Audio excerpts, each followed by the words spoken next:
Christmas carol, sing-along session at high-tech na parada ng mga ilaw at tunog ang nagpasaya sa Pasko ng mga pumasyal sa isang higanteng mall sa Pasay. At nakatutok doon live si Mark Zambrano. Mark.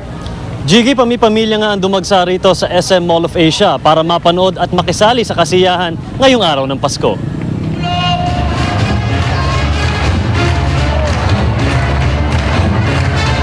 Unang handog sa mga bisita ng mall ang Christmas Carol Sing-Along Session sa main atrium, kasama ang sikat na singing group na The Company.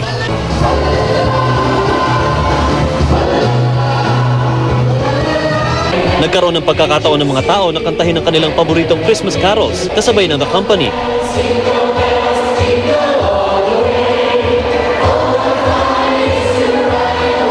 Alas 6 ng gabi, nasaksiyan naman ng mga tao ang inaabangang Festival of Lights, isang engrande at high-tech na light and sound parade.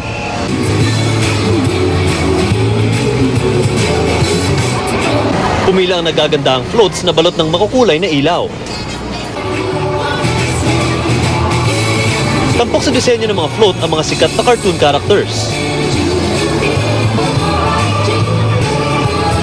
There's a total of 12.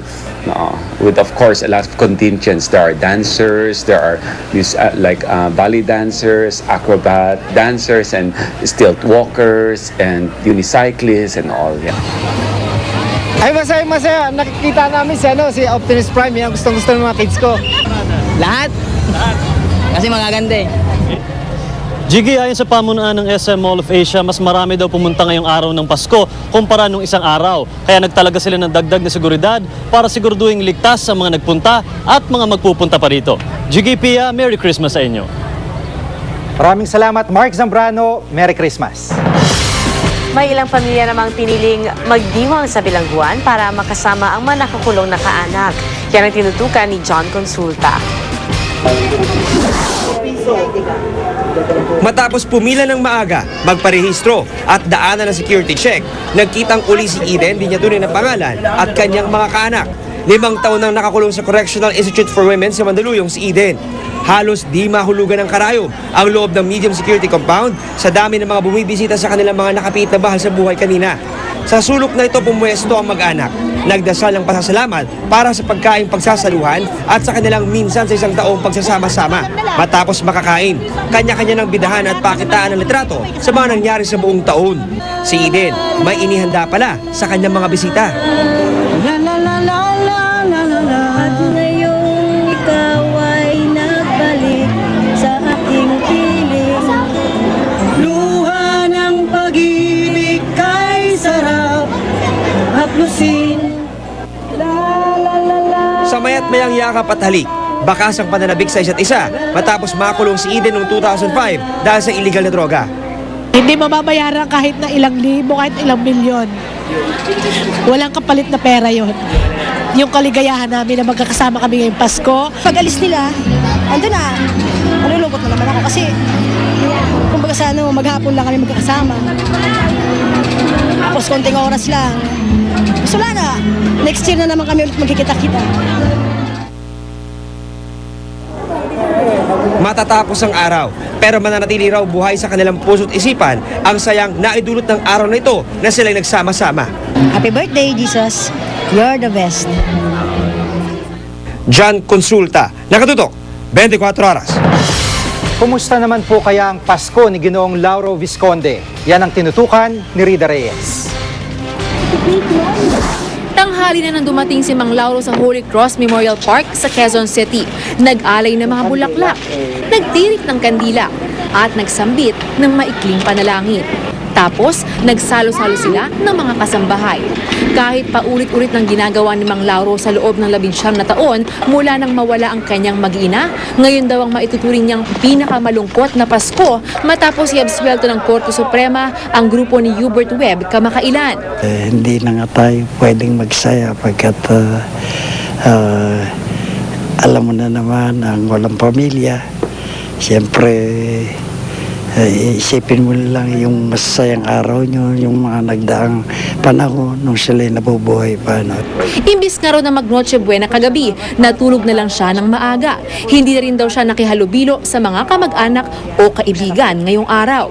Sa kabila ng lahat ng ito, hindi pa rin nawawalan ng pag-asa si Mang Lauro na isang araw magkakaroon din ng milagro para mabigyang hustisya ang sinapit ng kanyang pamilya. Ngayong linggo inaasang maghahain ng motion for reconsideration ang kampo ni Mang Lauro matapos ipag-utos ng Malacanang kamakailan ang reinvestigation sa kaso. I want to stop until I get the justice for them. Rida Reyes, Nakatuto, 24 Oras. Samantala, 10 ang sugatan sa pagsabog sa simbahan sa Camp Asturias sa Jolo, Sulu. Alas 7 ng umaga kanina naganap ang pagsabog habang idinaraos ang isang misa para ngayong araw ng Pasko. Base sa paunang investigasyon, isang improvised explosive device na inilagay sa bubong ng simbahan ang sumabog. Tuloy ang investigasyon sa nangyari. Sa mga may pahabol pang Christmas party, bakit hindi subukan yan sa kakaibang lugar? Tulad ng yate. Nakatutok si Lala Roque.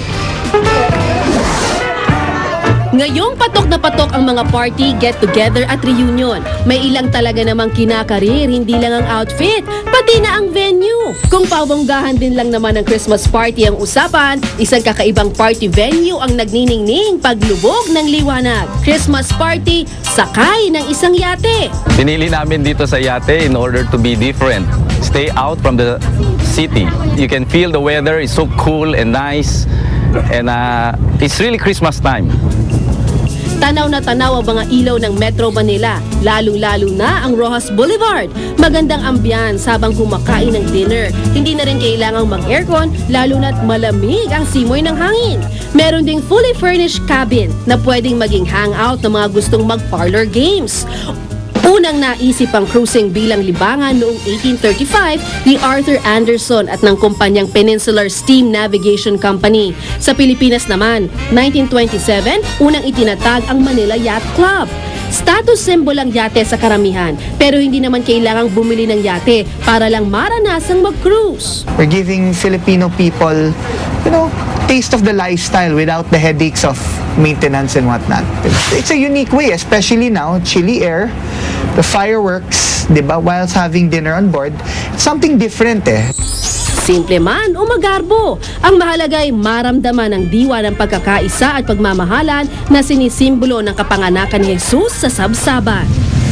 Lala Roque, Nakatutok, 24 Oras. Abangan! Alamin kung anong pelikula ang nangunguna sa first day ng Metro Manila Film Fest. At White Christmas mararanasan sa isang atraksyon sa Eastwood City sa Libis. Tutok lang dito sa 24 Oras.